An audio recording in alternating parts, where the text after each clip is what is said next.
یہ خبر غزہ سے ہے، جہاں پر جنگ کے ابتدائی دنوں میں اسرائیلی فضائی حملوں میں شہید ہونے والے 50 فلسطینیوں کی تدفین آج کر دی گئی۔ فلسطینی حکام کے مطابق ان افراد کی باقیات 2 سال کے بعد ملبے سے نکالی جا سکیں، کیونکہ علاقے میں لاشیں نکالنے کے لیے ضروری مشینری اور آلات دستیاب نہیں تھے۔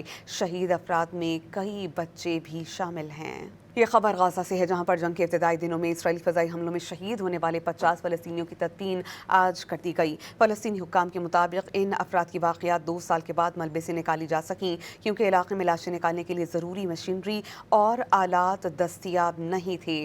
شہید افراد میں کئی بچے بھی شامل ہیں۔ یہ خبر غزہ سے ہے، جہاں پر جنگ کے ابتدائی دنوں میں اسرائیلی فضائی حملوں میں شہید ہونے والے 50 فلسطینیوں کی تدفین آج کر دی گئی۔ فلسطینی حکام کے مطابق ان افراد کی باقیات 2 سال کے بعد ملبے سے نکالی جا سکیں، کیونکہ علاقے میں لاشیں نکالنے کے لیے ضروری مشینری اور آلات دستیاب نہیں تھے۔ شہید افراد میں کئی بچے بھی شامل ہیں۔